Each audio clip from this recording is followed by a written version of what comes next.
Hey, you got a minute? Sure, for you, of course. What's up? I went to Pennville to see Michael. Thought you might want an update. Oh, how is he? He's good. He's better than I expected. I mean, when Dante told me what happened last night, I thought maybe he'd be a little shaken up. What do you mean what happened last night? What happened to Michael? No, another inmate. I thought that you knew. Knew what? A guy named Carter was killed. And Dante said that he'd been giving Michael trouble, and apparently Jason took care of him. No one can prove it. Okay, why am I just hearing about this now? The only reason that Dante knows is because he was there when the warden pulled Jason out to question him. They were threatening him with solitary for the rest of his sentence, but Michael says everything is fine, and Jason's back in his cell. He just can't have visitors for a while. I know that this is a lot to take in right now. Honestly, though, Michael seems fine.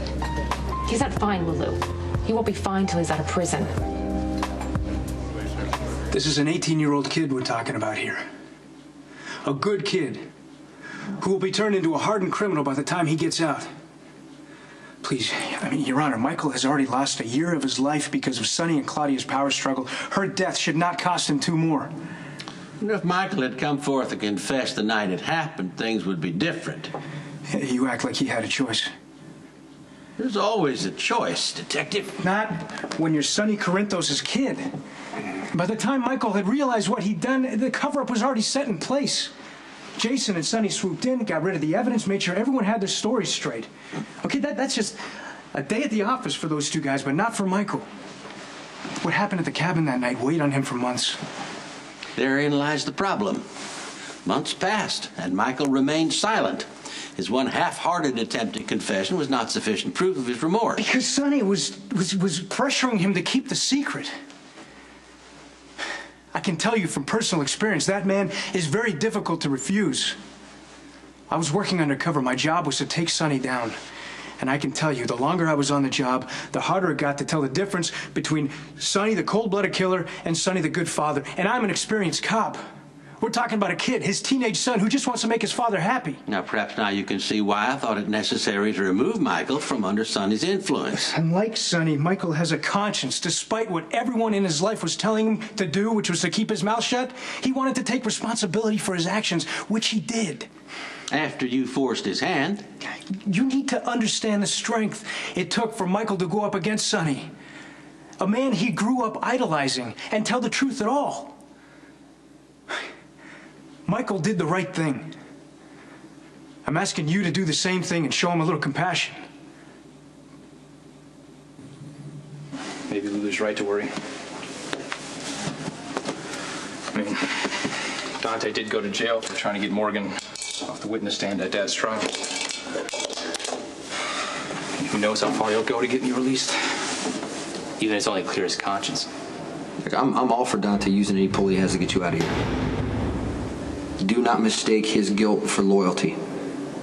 Because when it comes down to helping you or his badge, he's going to make the same decision every single time. Nothing is more important to him than being a cop. Damn, but Dante lied in court about how he got shot. He swore under oath that the gun went off by accident, right? Mm-hmm. So if he cares about being a cop so much, why would he risk his job to protect Dad? Because I think he was actually protecting the case he built against Sonny for killing Claudia. Now, see, your dad may want to believe it was something more, that some switch flipped in Dante when he heard that Sonny was his father. But if anything, I think it actually made Dante want to prove the opposite, that the badge that he carries makes him a better man than Sonny. Yeah, whether Dante's a cop or not, Dad will still want him in his life. You're right about that. Family is very important to your father. All the lies, all the betrayal, Dante, it doesn't matter, because once Sonny found out that Dante was his son, he loved him. Yeah, Dad always trusted Dante more than he ever trusted me. At least with the business. And he was grooming Dante to take over Jason. A guy he's only known for 3 months. I didn't get it before, but I get it now. I mean, even then, Dad had this connection to Dante. You know your father loves you. Yeah. I mean, you're as much his son as Dante and Morgan, Michael. You see what the difference is? His dad sees Dante as a man. To him, I am just a kid who he needs to protect. You gonna come at me through my daughter, exploiting her fears? By making me look like some kind of monster? Putting your hands all over? That goes way beyond disrespect. Johnny's not doing anything wrong. Johnny, do me a favor. Let go of that hand. Okay, well, it is a public street, Sonny, so I can hold her hand if I want. Hell, it means a lot more than that.